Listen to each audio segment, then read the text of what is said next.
ఎందుకు తట్టుకోలేకపోతున్నారని మేము అడుగుతున్నాం. ఇవాళ ఒక ప్రజాస్వామ్యబద్ధంగా జరిగినటువంటి ఎన్నికలలో మెజార్టీ మాకు వస్తే తెల్లారి నుంచే కూలుస్తాం పేలుస్తాం ఇని చెప్పేటువంటి ఈ మాటలు ఎందుకు ఇంత దురహంకారం మాటలు, ఇట్లాంటి దుర్బుద్ధి అని మేము అడుగుతా ఉన్నాం.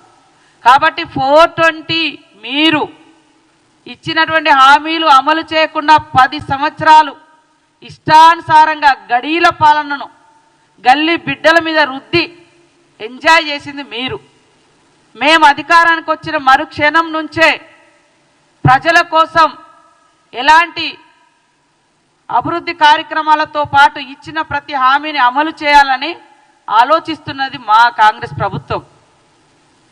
అదే కాకుండా ఆటోల విషయంలో ఇవాళ మహిళలకు ఒక ఆర్థిక స్వేచ్ఛను, ఆర్థిక స్వతంత్రతను, ఆర్థిక స్వావలంబనను కలిగించాలి.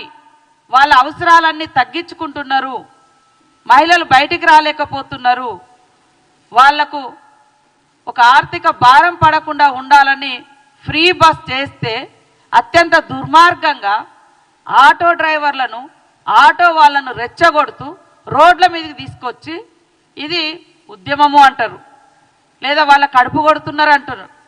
మా మేనిఫెస్టో చైర్మన్ శ్రీధర్ బాబు గారు ఆటో బస్సుల యొక్క ఫ్రీ బస్ పెట్టేటప్పుడు కూడా కొంతమంది ఆటో యూనియన్లతో డిస్కస్ చేసి వాళ్ళకి ఎలాంటి రాయితీలు కావాలో కూడా మాట్లాడడం జరిగింది. భవిష్యత్తులో కూడా వాళ్ళని ఆదుకోవడానికి కూడా సిద్ధంగా ఉంది.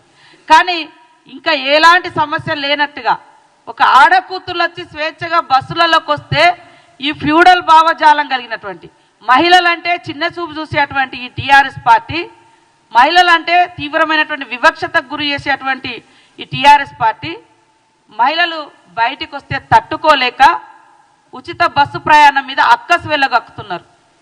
మరి ఈ 7-8 సంవత్సరాల కాలంలో రైతు బంధు పేరుతోటి ఫామ్ హౌజ్లకు లక్షల రూపాయలు దోచుకుంటే ఏ పేదోళ్ళని వచ్చి రోడెక్కిర్రా? మాకేమీ వేయలేదని పాపం అడిగిర్రా?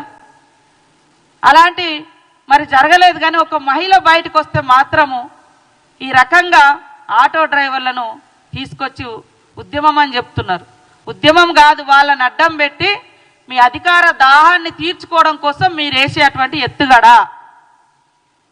కాబట్టి ఇవాళ టీఆర్ఎస్ పార్టీ 420 పార్టీ 10 సంవత్సరాలు ఇది అది అని తేడా లేకుండా అందిన కాడికంతా దోచుకొని ఆ దోచుకున్నదంతా బయటకు వస్తుంటే ఇవాళ దాన్ని తట్టుకోలేక ఇలాంటి దుష్ప్రచారాలకు ఒడిగడుతున్నారు. కాంగ్రెస్ పార్టీ ఇచ్చిన మాట కట్టుబడి ఉండే పార్టీ అని స్పష్టంగా చెప్తా ఉన్నాం. ఇవాళ వాళ్ళు పెట్టినటువంటి బడ్జెట్లు చూస్తే బడ్జెట్ బారెడు, ఖర్చు శారెడు.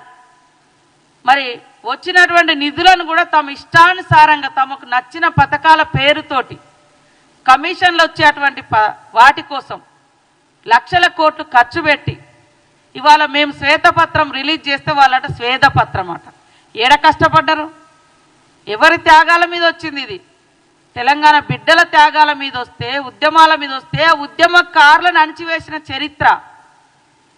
ఉద్యమం చేసుకోకుండా ఒక ధర్నా చౌక్ లేకుండా చేసిన 420 మీరు, మేం కాదు. ఇక్కడ కాంగ్రెస్ పాలనలో ప్రజాస్వామ్యము కనబడుతుంది కాబట్టి ప్రజలందరూ స్వేచ్ఛగా ఉన్నారు. అనేక రకాల దుష్ప్రచారాలు చేసి తమ యొక్క వ్యక్తిగత స్వార్థం కోసం కాంగ్రెస్ పార్టీ మీద దుష్ప్రచారం చేస్తూ ఉన్నారు. ఇది మంచిది కాదు.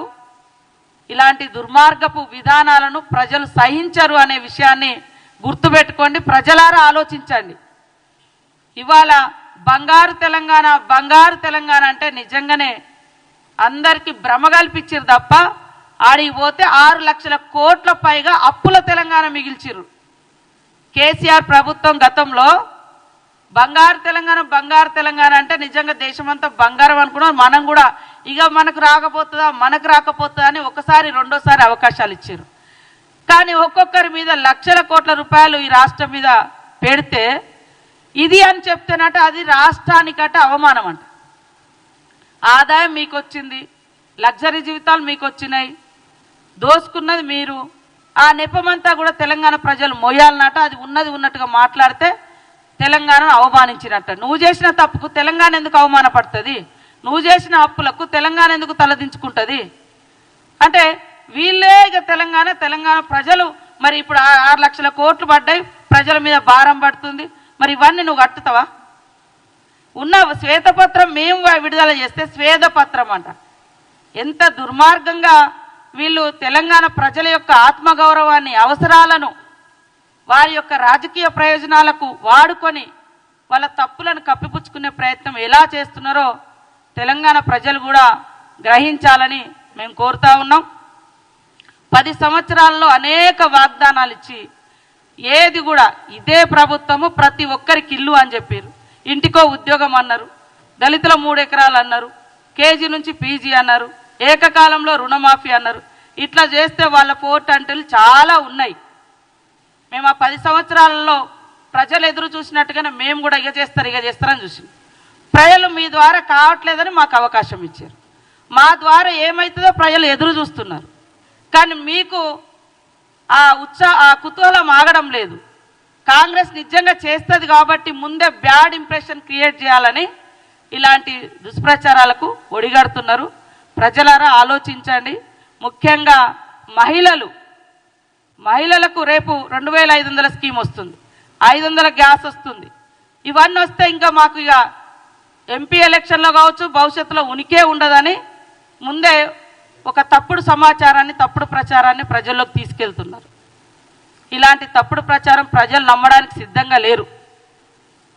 కాబట్టి ఖచ్చితంగా కాంగ్రెస్ పార్టీ ఇచ్చిన ప్రతి మాట నిలబెట్టుకునేటువంటి ప్రయత్నంలో ఒక్కొక్క అడుగు ముందుకేస్తున్నాం. నువ్వు 10 ఏళ్ళైనా అమలు చేయలే, మేము 10 రోజులల్లో ఒక్కొక్కటి చేస్తున్నాం. మీరు ఆన్లైన్ సెంటర్ల పేరుతోటి మరి మీ సేవల కాడ, జిరాక్స్ల కాడ రోజుల తరబడి నిలబడితే ఇల్లులు గతిలేవు. 6 లక్షలతో ఇల్లు అని చెప్పి 3 లక్షలకు తగ్గించిన ఘనత మీది. 10 ఏళ్ల కింద 6 లక్షలు అన్నావు, 10 ఏళ్ల తర్వాత సిమెంటు, స్టీలు అన్ని రేట్లు పెరిగినాయి, కట్టుబడి రేటు పెరిగినాయి, 3 లక్షలకు తగ్గించింది మీరు. ఇట్లాంటి చెప్పుకుంటూ పోతే అనేక మీది ఉంది. కాబట్టి ఎవరు కూడా నమ్మడానికి సిద్ధంగా లేరు. ఖచ్చితంగా 420 ఏదైనా